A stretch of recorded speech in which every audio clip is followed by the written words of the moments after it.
Hello students, मैं मुस्कान। आप देख रहे हैं अपना YouTube channel IQ student points.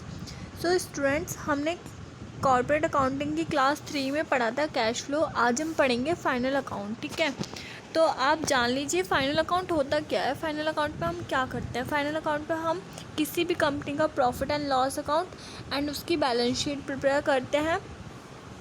Okay, but ये जो बैलेंस शीट होती है और प्रॉफिट एंड लॉस होता है, ये जो हमने अभी तक 12th तक या फर्स्ट ईयर तक जो भी हमने बैलेंस शीट और प्रॉफिट एंड लॉस बनाया उससे बहुत अलग होता है।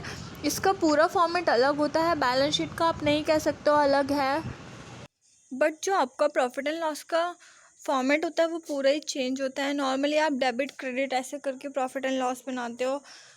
बेसिकली हम उसको कह सकते हैं वो only profit and loss account नहीं होता है, उसमें ट्रेडिंग भी प्लस होता है। बट अलग से अगर प्रॉफिट एंड लॉस बनाना चाहो तो उसके लिए हमें ग्रॉस प्रॉफिट की ज़रूरत होती है। देन उसके बाद हम जाकर नेट प्रॉफिट वगैरह निकालते हैं ना। बट यहाँ प्रॉफिट एंड लॉस का पूरा फॉर्मेट अलग होता है। ये एक फिक्स फॉर्मेट होता है जो अगर आपको ये चीज़ पता चल गई अच्छे से कि किस सब हेड के अंदर कौन कौन सी चीज़ें इंक्लूड होती हैं और कि कौन कौन सी चीज़ों का क्या सब हेड होता है, तो आप इसको ईज़िली कर सकते हो। कोई डिफ़िकल्टी नहीं आएगी। एक बार समझने की ज़रूरत है कि किस किस सब हेड के अंदर क्या क्या चीज़ें इंक्लूड होती है। आइटम आपके पास वही है, सब कुछ आपके पास वही है, अमाउंट वही है, एक्सपेंसेस वही है, बट इसके सब हेड्स बन जाते हैं जो कि आपको ध्यान देने की ज़रूरत है। ठीक है, चलो क्वेश्चन करते हैं। उसके साथ साथ मैं आपको प्रॉफिट एंड लॉस का फॉर्मेट भी दिखाऊंगी। वही फॉर्मेट फिक्स रहेगा हमेशा, आपका वही फॉर्मेट आपको बनाना है। बस ध्यान देना और समझने की कोशिश करना। ठीक है, ये आपका प्रॉफिट एंड लॉस का क्वेश्चन है जिसमें आपको प्रॉफिट एंड लॉस बनाना है एंड बैलेंस शीट बनानी है। चलो देखते हैं क्वेश्चन क्या है। हमें एक ABC लिमिटेड की बैलेंस शीट दे रखी है जिसका हमें प्रॉफिट एंड लॉस बनाना है एंड बैलेंस शीट बनानी है। एडजस्टमेंट हमें यहाँ पे गिवन है, तो देख लीजिएगा। जो आपकी एडजस्टमेंट प्रॉफिट एंड लॉस में आएंगी वो प्रॉफिट एंड लॉस में भी आएंगी, बैलेंस शीट में भी आएंगी। ये बातें मैं आपको इंक्लूडिंग फॉर्मेट के साथ बता दूंगी। आप लोग नोट डाउन करते रहना, क्योंकि फॉर्मेट के अंदर क्या क्या चीज़ें किस चीज़ के अंदर इंक्लूड होती है ये आपका जानना बहुत ज़रूरी है। ठीक है, एक बार ये पता चल जाएगा तो उसके बाद आपके लिए क्वेश्चन करना बहुत ईजी हो जाएगा। चलो मैं आपको फॉर्मेट दिखा देती हूँ। प्रॉफिट एंड लॉस का हमारा न्यू फॉर्मेट क्या है।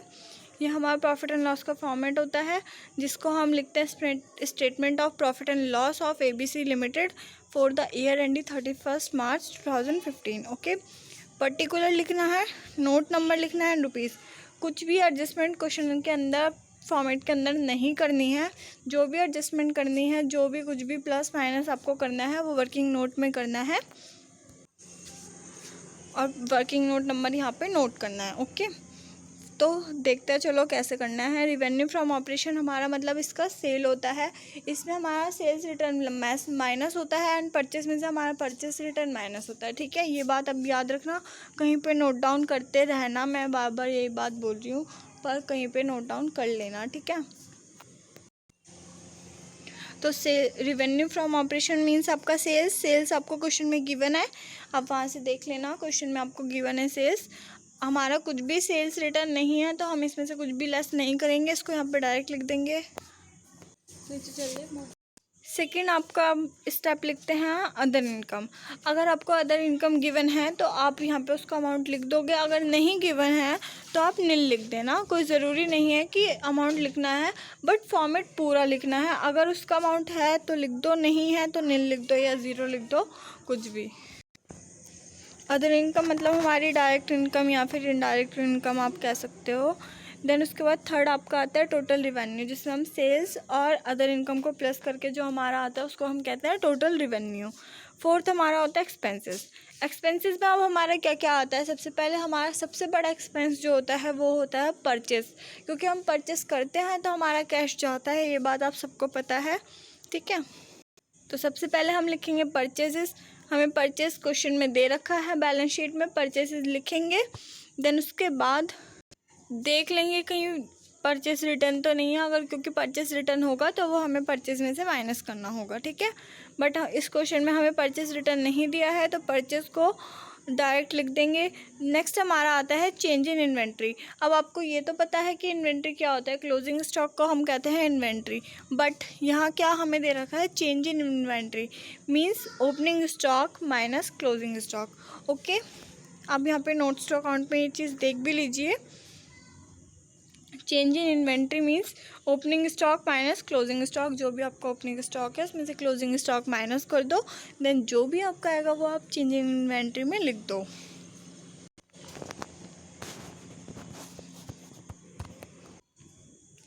ठीक है, नेक्स्ट हमारा है एम्प्लॉयज़ बेनिफिट एक्सपेंस। अब हमारे एम्प्लॉयज़ बेनिफिट एक्सपेंस में क्या क्या आता है। एम्प्लॉयज़ बेनिफिट एक्सपेंस में हमारा आता है वो चीज़ें जो हमारी एम्प्लॉयज़ से रिलेटेड होती है, जैसे सैलरी हो गई, आपकी वेजेस हो गया, या फिर आपने उनको वो दिया, ओवर टाइम का कुछ पैसे दिए, वो सब आपके आते हैं एम्प्लॉयज़ बेनिफिट एक्सपेंसेस में, जो कि हमारे एम्प्लॉयज़ के लिए खर्च किए गए हैं, उनको हम कहते हैं एम्प्लॉयज़ बेनिफिट एक्सपेंसेस। ठीक है, अब देख लेते हैं इसके अंदर हमारी क्या क्या चीज़ें इंक्लूड होती हैं।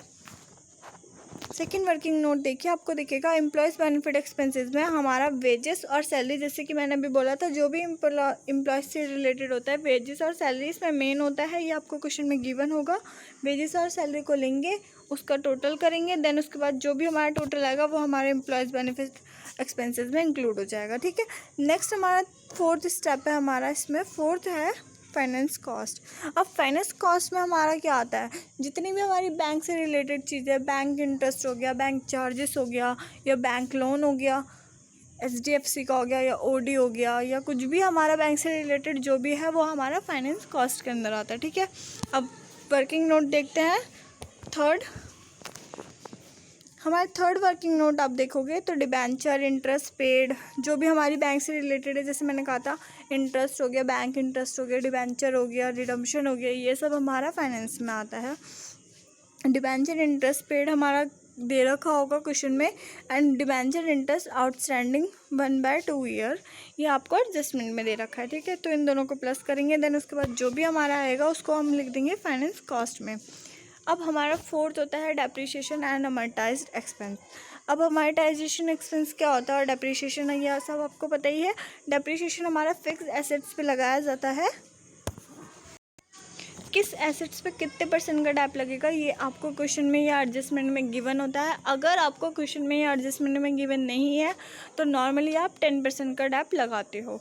ओके, तो देख लेते हैं फोर्थ वर्किंग नोट हमारा डैप लगाया है इन्होंने प्लांट पे 10% का, 3,30,000 आया, वो हमने हमारा लिख दिया डेप्रिसिएशन एंड अमorटाइजेशन एक्सपेंस में। अब हमारा आता है अदर एक्सपेंसेस। इसके बाद हमारे जितने भी एक्सपेंसेस बचते हैं, रेंट हो गया हमारा, या फिर जनरल एक्सपेंस हो गया, बैड डेब्ट्स हो गया, प्रोविज़न हो गया, प्रिलिमिनरी एक्सपेंस हो गया, कुछ भी एक्सपेंस, इसके बाद हमारे जितने भी एक्सपेंसेस बचते हैं वो सारे हमारे अदर एक्सपेंसेस में इंक्लूड हो जाते हैं। देन वहाँ पे प्लस होकर, एडजस्टमेंट से प्लस माइनस होकर जो भी हमारा टोटल आता है वो हमारा अदर एक्सपेंस में इंक्लूड हो जाता है। ठीक है, अब हमारा जो फोर्थ हेड था एक्सपेंसेस, इसमें हमारे जितने भी हमारे सब हेड्स हैं इनको टोटल करेंगे, एंड देन उसका जो टोटल आएगा उसको हम लिखेंगे टोटल एक्सपेंसेस। अब नेक्स्ट स्टेप होता है profit before tax, fifth step जिसको कहेंगे। जो हमारे टोटल रिवेन्यू आया था उसमें से हम अपना टोटल एक्सपेंस माइनस कर देंगे। मीन्स हमारा टोटल रिवेन्यू आया था, revenue from operation plus other income को प्लस करके, देन हमारा एक्सपेंसेस आया था टोटल परचेज, इन्वेंट्रीज, डेप्रिसिएशन, इन सब जितने भी हमारे एक्सपेंसेस थे सबको प्लस करके हमारा टोटल एक्सपेंसेस आया था। अब हम टोटल रिवेन्यू में से टोटल एक्सपेंसेस को माइनस कर देंगे तो हमारा आ जाएगा प्रॉफिट बिफोर टैक्स। ठीक है, अब इसके बाद क्या करना होता है, जितना भी हमारा प्रॉफिट आता है उस पर हमें इनकम टैक्स एक्सपेंस जो होता है वो पेड करना होता है। ये बात हमें क्वेश्चन में बताई गई होगी कि हमें कितना प्रोविज़न टैक्स काटना है या कितना इनकम टैक्स काटना है। ये आप उस हिसाब से जितना क्वेश्चन में आपको गिवन होगा, जितना आपको क्वेश्चन में बोला जाएगा उतने % आप प्रॉफिट पे उतना % आप टैक्स काटने के बाद जो हमारा आता है उसको हम कहते हैं प्रॉफिट फॉर द ईयर मतलब कि हमारा प्रॉफिट बिफोर टैक्स में से जितना भी हमारे इनकम टैक्स का अमाउंट आता है उसको माइनस करके हमारा आता है प्रॉफिट आफ्टर टैक्स। इसको आप प्रॉफिट ऑफ द ईयर भी बोल सकते हो। अगर आपको इनकम टैक्स का कुछ भी एडजस्टमेंट या कुछ भी गिवन नहीं है तो जो भी हमारा प्रॉफिट बिफोर टैक्स होता है वही हमारा प्रॉफिट आफ्टर टैक्स में इंक्लूड होता है। Means profit before tax is equal to profit after tax if income tax not given. Okay, so students, ये तो हमारा था आपका प्रॉफिट एंड लॉस अकाउंट। ठीक है, अब इसकी बैलेंस शीट रहती है, ये हम पढ़ेंगे आपका नेक्स्ट क्लास में। अगर मैं आपको इसी क्लास में पढ़ाऊँगी तो वीडियो बहुत लंबी हो जाएगी, तब हम लोग अपना कंप्लीट सेशन नहीं कर पाएंगे। इसलिए आज की वीडियो ही एंड करते हैं। हम इस वाली यूनिट की सेकंड क्लास लेकर आएंगे। मैं आपकी जल्दी अपलोड करूँगी सेकंड क्लास, जिसमें हमारी आपकी फाइनल अकाउंट की बैलेंस शीट होगी। वो भी ऐसे ही मैं आपको प्रॉपर हेड और सब हेड्स के साथ समझाऊँगी कि किस हेड में कौन सा सब हेड आता है और उसके अंदर क्या क्या चीज़ें इंक्लूड होती हैं। ये आप नोट डाउन करते रहना और आपको ये अच्छे से समझ आ गया होगा। अगर नहीं आया होगा तो आप मुझसे कमेंट बॉक्स में कह देना, मैं आपको आपकी प्रॉब्लम्स क्लियर कर दूँगी। Okay, thank you for watching this. Best of luck.